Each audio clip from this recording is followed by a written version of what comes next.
Hello everyone, Chocolo Roberto here for, well, not a video review, but an update really, an audio-visual update I guess. I just realised that lots of my older videos, the quality was a lot worse than the quality of them now really. And I thought probably I don't know, if you're doing your own videos or whatever, it might be, or plan to in the future, I thought I'd give you my experiences of starting off from scratch really, and just how I've got to where I am now, and I'm still, still not, my videos aren't great really. Quality wise, I think I could do lots of other clever magical stuff if I wanted to, but it's just time really. It just takes a lot of time to, not only, it takes hours just to sort of render the videos and then hours to upload them on its own, never mind editing and things. So I try to keep it, just what I'm trying to do is keep it sort of tolerable, I guess. Is just, I want it to be as, I don't want it to be a job basically, so I'm trying to keep it very simple.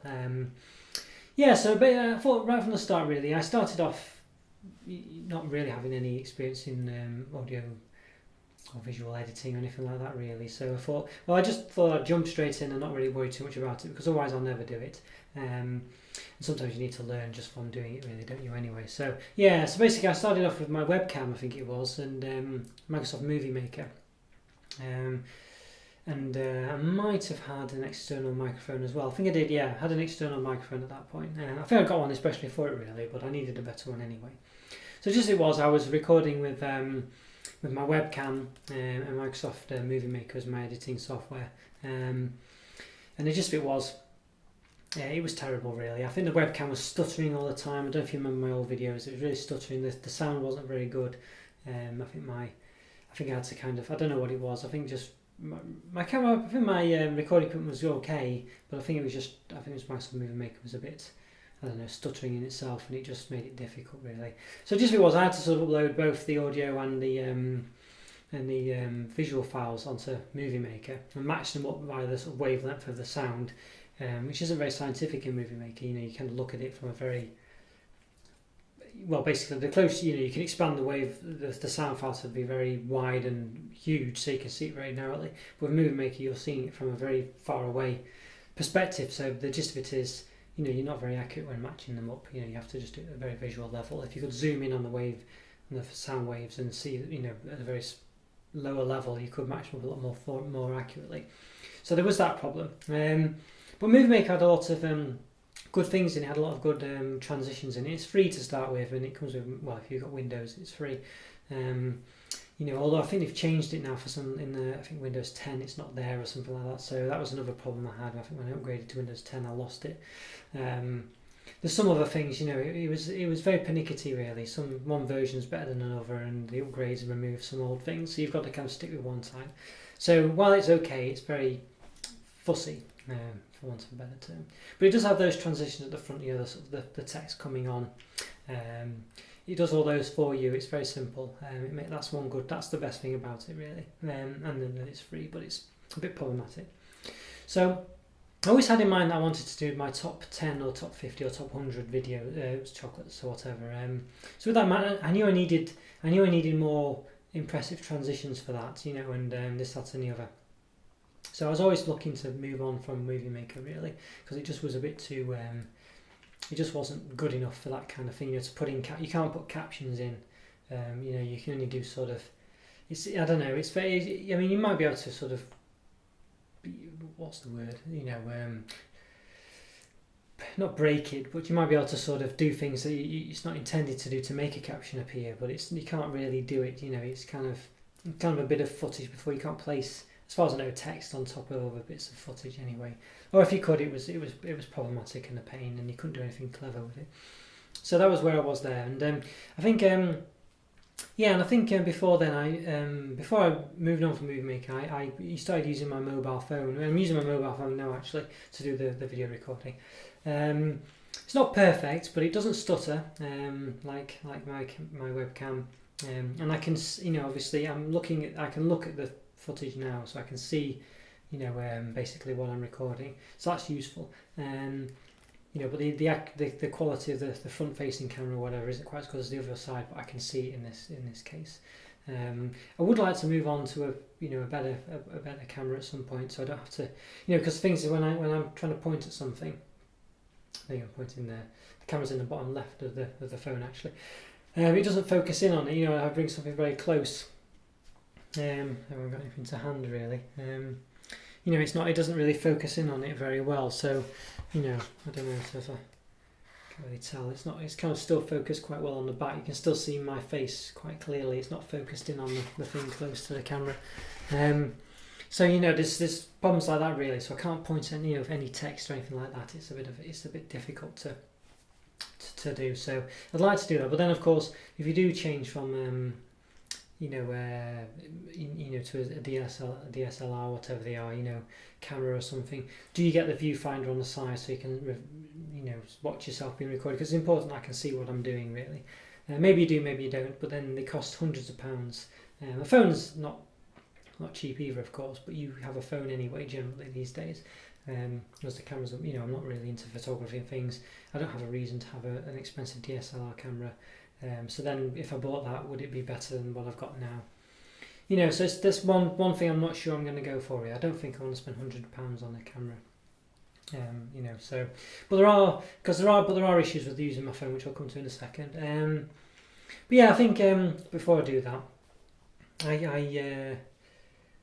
well, it'll come into this actually, yeah, so I'll explain this in a minute. Yeah, so basically I moved on from Movie Maker in order to make sure I could do better transitions and things for my videos. So I use Adobe Creative Cloud. I think it's called Adobe, what's it actually called? I can't remember what it's called now.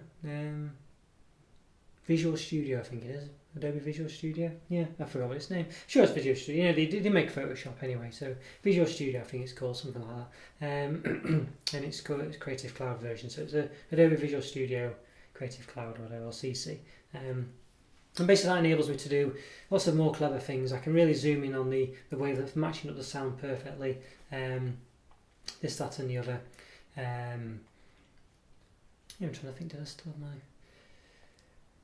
Yeah, so basically, you know, yeah, it allowed me to really match up the sound better. It allowed me to do all sorts of transitions, this, that, and the other. The problem was it didn't have the built-ins, or that I could find anyway, that Movie Maker had, and it's not free. You know, so that was the problem with it. But I found that from Movie Maker I could just record the transitions, the opening transition. You know, the thing saying something over review by Chocolo Roberto. That bit, which I actually recorded that from Movie Maker and just imported it into the Visual Studio, and then basically transitioned. And usually the sort of the it's called an iris, I guess, the explosion of the circle that comes out and introduces me. That's actually I've created that in Visual Studio this time. As before, but I had to it's a bit more pernickety in Visual Studio. I hope it's called Visual Studio. I'm a bit worried it's not. Yeah, if it's not, I'll put some caption up to correct it. But anyway, yeah, okay. Yeah, so anyway, yes. So basically, that's the gist of it. So yeah, I've lost my train of thought then, really. Yeah, so I basically had to import things into Visual Studio from Movie Maker. The Visual Studio, despite all its complexities and cleverness, couldn't do or didn't have any preset transitions like that. And the text I had to manually do the speed for, you know, whereas in to match it up with the Movie Maker thing. So actually the text is done in Visual Studio, whereas before in Movie Maker it did it at the same time. So I had to sort of match the speeds and then then it slow down, then speed off again, and all those kind of things. You could do the individual blobs and this and the other, the individual rectangles and things, but I did do that actually, but I found that it wasn't as good. It was harder it took a lot of effort for very minimal stuff. So I thought, you know, I'd just cheat and think outside the box and use the Movie Maker bit. So that's what happened there. And the same with the ending as well, when it says thanks for watching, see you next time. That was all done. I think I recreated that as well, but I found it wasn't as good. No, before I realised I could just copy the Movie Maker thing. So again, that's just from Movie Maker, and I've just imported into Visual Studio. Yeah, so it was, yeah, so it allows me, it's a lot more powerful, it allows you to do a lot more stuff. And also at this point, noise reduction was a problem. My old camera, my old microphone I was using, still using my laptop for my microphone, because you know, I started to plug it into my laptop to record sound. So I was recording the sound separately still, but I still needed my laptop, and the laptop was making lots of noises with the fan and things like that, and I had to then do noise reduction to get rid of all the static and things like that. I think that either from the microphone or from the laptop or both. And then that was causing lots of problems with the sound, as you might have experienced. It was sometimes too low, sometimes too high. I found it's just difficult to, and there wasn't a one-size-fits-all solution to it. Whereas I used a free bit of software called Audacity to do the sound reduction, which I'd been doing from the start pretty much. With my USB microphone as well. It was a Blue Snowball microphone, about £15 it was, something like that. Basically I was using that, and that was causing problems. So the sound was never quite right. You could never apply the same filters each video, because you'd have to manually tweak to match the video, the sound in it, and that's why sometimes I was thinking, I can just apply the same noise reduction levels of whatever it's reducing. There's a few different settings you change, and it just didn't work, so I had to manually do it. It was just a faff to do really, and it was driving me nuts, to be honest with you. Because I just couldn't get it right, and I probably would have been better off just not bothering. So there you go. So that's where I was. So what I then thought is I then swapped recently, actually in the last 2 months maybe, to get this H1 Zoom, I think it's called, something like that. It's a proper microphone that stands on its own. Don't need to plug it into the laptop, and I'm using that now, and it's perfect actually. You can change a few of the settings on it, the way it records sound in, and the levels and things. Some tutorials online about it. It's very simple. Basically, it's just like I don't know, I'm a bit worried about touching it because it'll make weird sound things. But this is it. I'm recording the sound now from it. You can plug this. It has this sort of fluffy thing on the top, boom, whatever it's called. You just wrap on top of it. It doesn't come with it. I think you have to buy it separately. But it's very straightforward, very useful, and you can plug them into the. You can just plug it into your laptop and put the sound back in. So that's what I'm using now, and I don't have to do the noise reduction anymore because it's really good sound recording from that. So it's great. So I'm still using my mobile phone, as I say. It's on like a little tripod. I can't show you it now, but it costs, I don't know, £10 or something. It's one of these little. It has like a sort of extended, a range of clamps to clamp on your phone, and it's got like a tripod thing underneath with bendy legs. And I just use the spirit level to make sure it's level before I start recording. So that's basically where I am now. So it's stacked on some boxes now, so it's at roughly eye level. So so that's the gist of it. I can't show you it now, because obviously, the camera is the camera. Anyways, that's where I am really with that. So now the next problem I had was a really annoying problem actually, was because I didn't notice it normally, because you never show my face normally when I'm doing my reviews. So you never see any sound syncing issues really, but there was sound syncing issues, and you may have noticed that in some of my older videos. And I didn't notice it because it starts off fine and the sound syncing goes wrong halfway through the video or whatever, and of course I can't, as much as I'd love to watch all my videos all the way through again, I usually just pick key points and check them. But it was very apparent when I did my top 50 videos, chocks of all time, the sound just wasn't in sync with my mouth, and I couldn't understand it. And it was in sync when I exported it from my phone, and I found that it was Adobe Visual Studio, whatever it's called, that introduced the problem. Basically, I've got it all set up right. It just, for some reason, is the recording on your mobile phone uses a variable frame rate rather than a constant frame rate, which I found out, which is a complete nightmare, and I can't understand why. Well, Visual Studio should cater for this, because it's a proper, it's not free.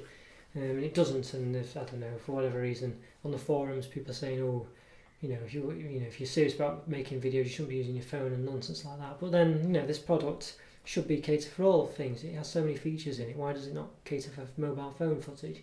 Especially when so many people have them these days. So, a bit disappointing. Anyway, so now what I've got to do to cater for this problem, because otherwise everything will be out of sync, is I've then got to convert all, including this one, I will have done it too. I've got to convert this bit of video footage using the free piece of software called Handbrake to have a constant frame rate, and to have a few. It's very simple really, but this takes about an hour to do per video, depending on the length of the video. Let's say half an hour to an hour to do this, to convert it before I can then put it into Visual Studio and then manually edit everything. So it's another. So then we're talking about an hour, half an hour to an hour to do that, half an hour to an hour to edit the videos, half an hour to an hour to save the videos, because it takes time to render them. Half an hour to, well, actually 5 hours or whatever to upload them to YouTube takes ages. The upload speeds are really tiny at the moment on my connection. I think just generally people concentrate on download speeds. Upload speeds are very, very, very rubbish. So it takes a long time. So to do all the videos and everything takes ages, and this is why I don't want to make them overly complicated. And any captions I need to put in, really add up to the time I need to spend on them. So it can be a bit of a nightmare. So I try to avoid it as much as I can, which is probably why you saw me in the old days really just working out how many calories things had, because I just didn't want to start giving myself more problems later on, because it just takes so long to save and edit videos and things. So, and I just didn't want to make it a pain. But the gist of it is, because when I did my top 50 videos, I really managed to streamline everything. Basically you've got like I don't know best to describe this, but you have it's what's called a sequence generally, and it's a sequence of stuff, and you have like a timeline, and time goes across on the x-axis, and on the y-axis is your different things, and they appear in steps where they should appear as the timeline marker goes across the video. And basically you can make you can save one of those type of things as an item to put on another timeline. So first my top 50 videos was taking ages to edit them, because I had to keep doing the same things over and over again. The transitions between where video 49 and 48 came in, and there's loads of transitions going on, lots of different footage going on, pictures up here, transitions down here, probably captions, all sorts going on, and and it's very, very much pain. So what I managed to do is put them all in a sequence. So all I had to do was change the images and things like that in the video footage, and everything else was pre-done for me once I'd done it once. It took a long time to do it, but it really saved me a lot of time, and now I know tricks like that. I can do them as well for the next lot, so everything's a lot quicker now. I've kind of got it down to a T almost, really, with doing it very quickly, so I can go in, I just copy one of my old files, save it as a new name, take out the video and audio, put in the video and audio, match it up, tweak it down, stick in the transitions at the front and the end, and then it would be done normally. So if I have to then add captions, that's where the not frustration, but the annoyance comes in, because then it takes a bit longer than normal, so so it is a pain. So I try to avoid the captions when I can, not because I can't do them whatever, but because they're a pain. Because they just introduce problems. But then even then I've got them down to a T now pretty much, so that's where I am really. So so I don't know if I'll move on from here really, because I think the next step is probably buying a better camera, and I think that's just going to be a whole new set of nightmares insofar as can I see myself in it, and then does it, but the advantage would be to focus. So the only problem with this one, the camera, it's all fine and everything, but the camera, the rear facing camera is better quality than the back facing camera, the front facing camera. So it's just that's the only problem really with it, and it's just focusing in on things which it doesn't do. And I think it probably would do if I used a front facing camera. Maybe I should, but I can't see what I'm necessarily recording then. That's the problem. So yeah, that's pretty much where I am really. So it's been a bit of a journey, to be honest with you, and it's probably why I'm going to review some of my older things, because the quality on them is not very good anymore. The sound's terrible, it's juddery, the pictures judders. It's even me myself, I'm better at just saying stuff now than I used to be. So I probably will review some of the old ones, and of course doing that letterbox the squashed format as well, which I think was Movie Maker when I first used it. There was an option I didn't press to do it in letterbox mode or whatever, which you'd think it would have done anyway, but it didn't. So stuff like that. So I've definitely learnt a lot, and hopefully just saying this to you now, if you're ever going to do it, would help you out a bit. But as you can see, nothing is ever straightforward. There's always something that messes you up. I say now I've got those. I've got to convert my videos every time now to avoid for Adobe Visual Studio or whatever. So which is a pain, and I shouldn't have to do that. It's definitely a limitation of the software, but there you go. There's tons of options in Movie Maker, Creative Visual Studio. There's tons of them. So it's surprising that they don't cater for this. This when you open a new project, you've got so many different video types you can create. So I wonder that they haven't catered for this, but apparently they haven't. Maybe they will in the future. I'm sure they probably will, because it'd be ridiculous if they don't. But that's anyway. So that's where it is. That's where I am. So hope you enjoy the videos. I'm going to keep them going. I still don't make any money from these. don't get many views really, I guess. There's just a dedicated few of you who watch them, so thank you very much. I don't even plan on using adverts or anything like that. You know, I've got no real overheads other than calories, I think.